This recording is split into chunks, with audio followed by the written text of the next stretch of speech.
કટારા મુકેશભાઈ બદિયાભાઈ છે। હું અણીકા ગામનો રહેવાસી છું। 1947 થી લઈને આજ લગી સુધી સરકારી કોઈ લાભ અમારા સર્વે નંબર 32 માં મળેલ નથી।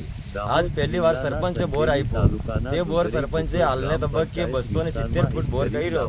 ત્યારે મેં સરપંચને વાત કરી કે સાહેબ 270 ફૂટ મારું બોરિંગ થયેલ છે, તમે 200 ફૂટ મટીરિયલ આપ્યું છે મને, કેબલ અને ગેંડો, તો પછી આવું કેમ કર્યું? તો મારા સરપંચે મને મારી નાખવાની અને મારવાની ધમકી આપી।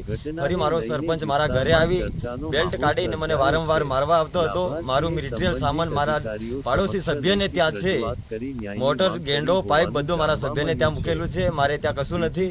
અને મારા સરપંચને એવું કહેવાથી સરપંચે મને ધમકી આપી છે કે તને હું જાનથી મારી નાખીશ। અને મારો બોર સરપંચ આજે કહે છે કે તને ખોટી જગ્યા પર ભૂલમાં તને બોર અપાઈ ગયો છે, એ બોરના પૈસા તું મને તરત પરત કરી દે એવું મને પણ કીધું છે। અને મારા સરપંચને વારંવાર મેં કીધું તો મારા સરપંચે મેં ના પાડવા છતાં પણ મને ફરી વાર બી ફોન કરીને આવ્યો મારા ઘરે, મને મારવા માટે આવ્યો 2 વાગ્યે।